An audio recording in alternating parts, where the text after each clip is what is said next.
आतंकवादी घुसपैठ करता था, घुसपैठे भारत की धरती पर घुस जाते थे, सरकार देखती रहती थी, कुछ नहीं करती थी। और आज ये नया भारत है, छेड़ते नहीं है, लेकिन कोई छेड़ेगा तो उसको छोड़ते भी नहीं है। आतंकवाद ही नहीं, आतंकवाद के आकाओं को भी ठिकाना लगाने का काम नया भारत करता है। भाइयों बहनों, ये देश का स्वाभिमान का प्रश्न खड़ा होता है तो भारत उसके खिलाफ लड़ता है। और इसीलिए आज आए हैं हम आपसे अब आह्वान करने के लिए। एक तरफ भारत की बढ़ती हुई ताकत पूरी दुनिया के अंदर हम महसूस कर सकते हैं, दूसरी ओर कांग्रेस के द्वारा दी गई समस्याओं का समाधान। कांग्रेस ने आतंकवाद की समस्या दी, मोदी जी ने धारा 370 को समाप्त करके आतंकवाद की समस्या का समाधान का रास्ता दिया है। कांग्रेस ने नक्सलवाद की समस्या दी, मोदी जी ने गरीब कल्याणकारी योजनाओं के माध्यम से उन गरीबों के प्रति अपनी सहानुभूति, उन गरीबों के प्रति अपनी पूरी सिंपैथी लगाते हुए उनके कल्याण की योजनाएं दी।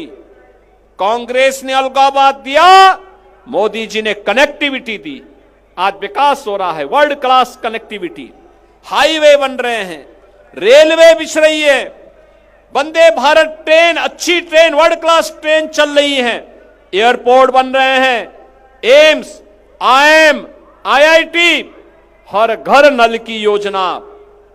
गरीबों के लिए मात्र 9 वर्ष में जो कांग्रेस 55 वर्षों में नहीं कर पाई, मोदी जी ने मात्र 9 वर्ष में 4 करोड़ गरीबों के मकान बना दिए, 12 करोड़ गरीबों के घर में शौचालय बनवा दिए, 4 करोड़ गरीबों के घर में बिजली पहुंचा दी, 10 करोड़ गरीबों को फ्री में उज्ज्वला योजना के कनेक्शन उपलब्ध करवा दिए।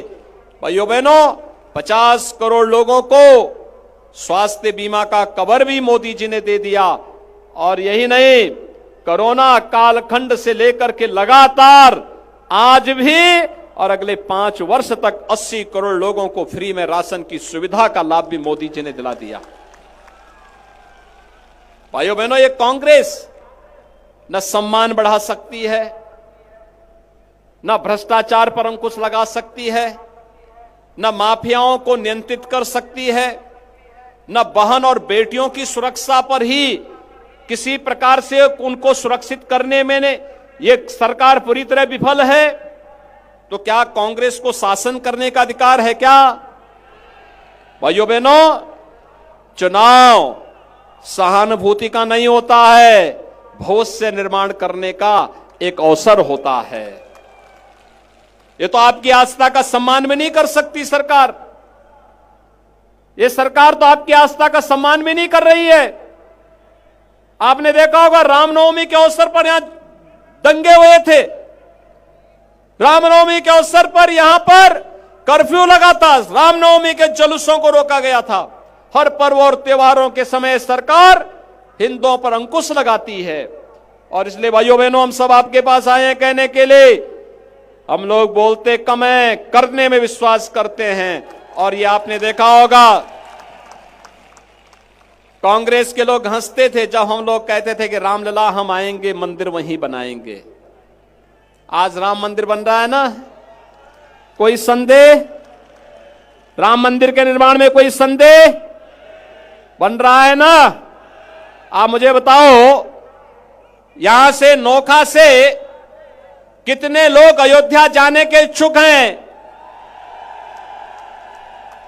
वाह भाई, पूरा नोखा ही अयोध्या आना चाहता है। आप सबका अभिनंदन है।